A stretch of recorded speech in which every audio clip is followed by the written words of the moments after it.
In a land ruled by outlaws and legends, one name fired through the dust like a bullet: Wild Bill Hickok. He wasn't just fast with a gun. He was a walking myth. Women adored him, men feared him, and the frontier respected him. But no one, not even Bill, could outrun fate.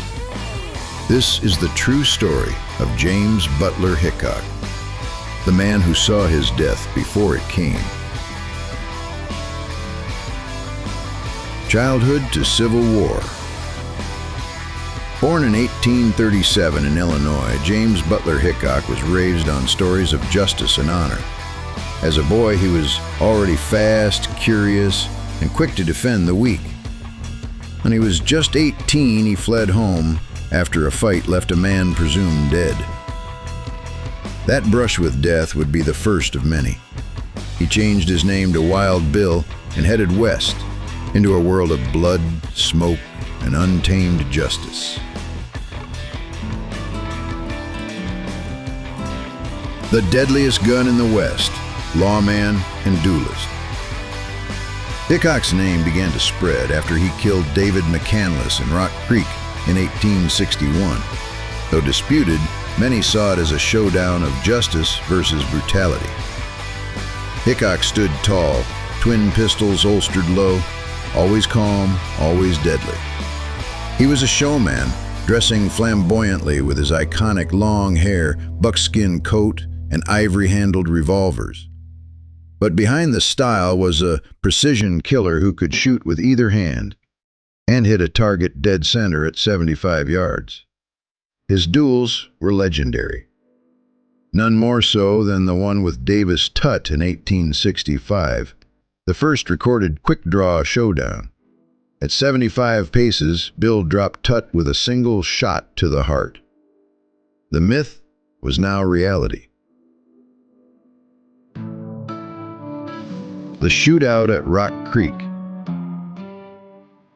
Before he was famous, Hickok was working as a station agent. When McCandless and his gang stormed in, Hickok killed him in a dramatic shootout, later exaggerated in dime novels. While the true details remain cloudy, it launched his reputation as a gunslinger not to be crossed. Wild Bill, the spy, the Civil War years. During the Civil War, Hickok worked as a Union scout and spy. Dressed in disguises, he slipped behind Confederate lines, gathering intel and escaping near death more than once. His bravery earned him the respect of generals and the attention of Washington. But the battlefield wasn't where Hickok thrived. He was a man of personal combat, a duelist, not a soldier. The lawman of Abilene. In 1871, Wild Bill became Marshal of Abilene, Kansas, one of the rowdiest cattle towns in the West.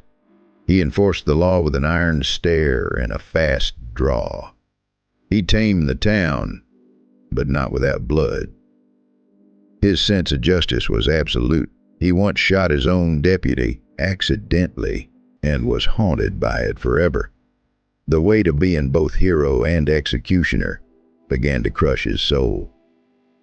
Love, fame, and the traveling show. By the 1870s, dime novels painted Hickok as a superhuman figure. But behind the legend was a man growing weary. He toured with Buffalo Bill's Wild West show, but hated performing. The crowds wanted a myth. Hickok was still a man. He fell in love with Calamity Jane, or so the stories say. Others say it was Agnes Lake, a circus performer. Either way, his heart belonged to the wild. And the wild never gives back what it takes. The final hand. Dead Man's Hand in Deadwood. In 1876, Wild Bill went to Deadwood, a mining town in Dakota Territory.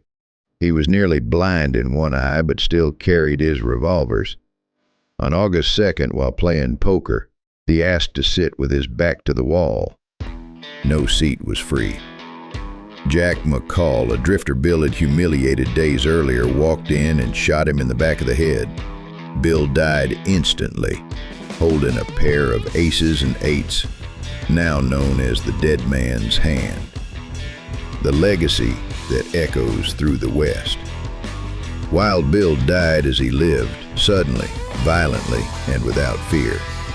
His legend grew even larger in death. Statues, films, stories all tried to capture the man who once ruled the Wild West with nothing but style, speed, and steel. But Hickok wasn't just a killer, he was a code, a symbol of justice, flair, and fatalism. He wasn't meant to grow old. He was meant to become a myth.